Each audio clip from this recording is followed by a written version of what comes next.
ties, perhaps even put past disagreements to rest. But better be sure that it's not an opportunity for revenge. In Zambia, Chris Haslam has met people who have to live every day with the consequences of their parents' rash decisions.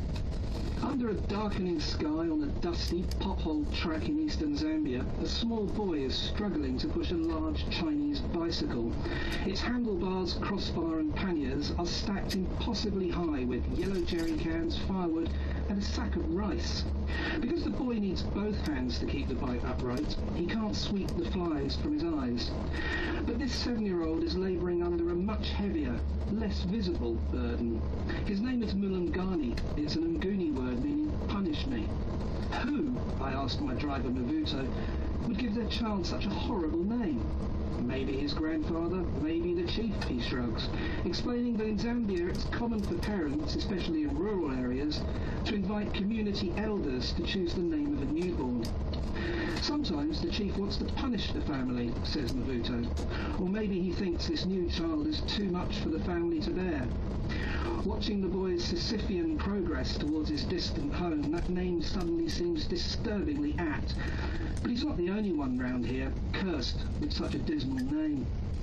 In later days I meet Chilumba, my brother's grave, Balaudi, I will be eaten, Soka, bad luck, and Chakufwa, it is dead. That said, I also meet Daliso, whose name means blessings, and Chikondi, which means love. Maybe it's me, but they do seem happier. In African culture, children are named according to the circumstances surrounding their birth, says Claire Muklenga Chilambo, a care worker at SOS Children's Villages in Zambia. It's good for those born at bright and merry moments, but unfortunate for the others.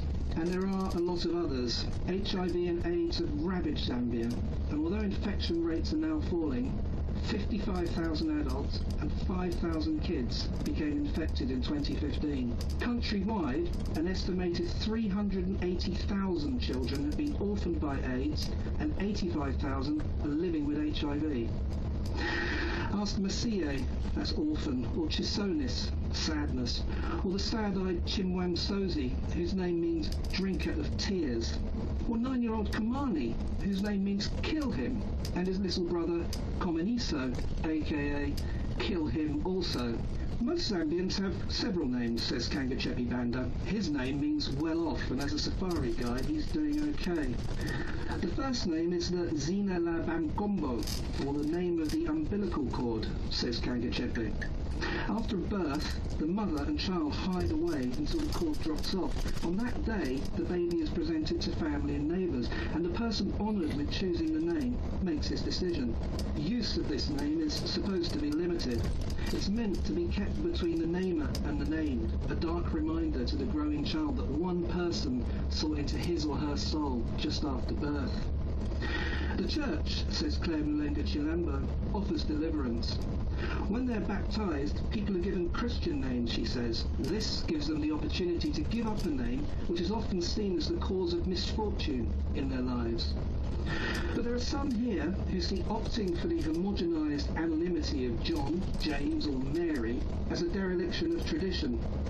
Others feel that the names must be kept, not just out of respect to elders, but also as a guarantee of ancestral protection.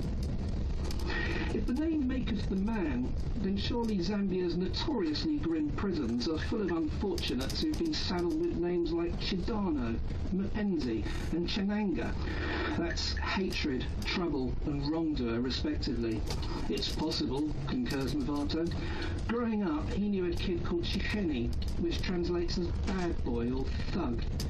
He ran away from home when he was 12, he says. He's in prison in South Africa now for the attempted murder of a security guard. Meanwhile, little Mulungani, punish me, has scrounged a lift in the back of our pickup to his home. It's a tin-roofed hut with a neat vegetable patch patrolled by bickering chickens and a dog called Imbwa, which means dog. Sometime soon, says Mulungani, I'm going to be baptised. My new name will be Emmanuel. It means God is with me. He smiles. He likes Emmanuel. As we drive away, there's a storm brewing in the west. The potholes are getting deeper and the clutch is playing up. As the first fat raindrops splatter the dusty windscreen, it suddenly strikes me that I haven't asked Mavuto what his name means. He grimaces as he struggles to find third gear. It means problems, he says. Not something you'd volunteer to someone hiring you as a driver. And that was Chris Haslam. Do join us again next week for more stories of life lived around the world, here on the BBC World Service. This is the BBC World Service, full of surprising things. 50 things that make the modern economy. Imagine a world without a face, fixed numbers and moving hands. Without the clock, would we have ever had accurate time? 50 things. Imagine shopping without a series of short black lines printed on every product. Without the barcode, how could superstores function? 50 things. From robots to flat-pack furniture, the disposable razor blade to concrete, there are many things we take for granted that have had far-reaching effects on the modern economy. Without them, our lives would be very different.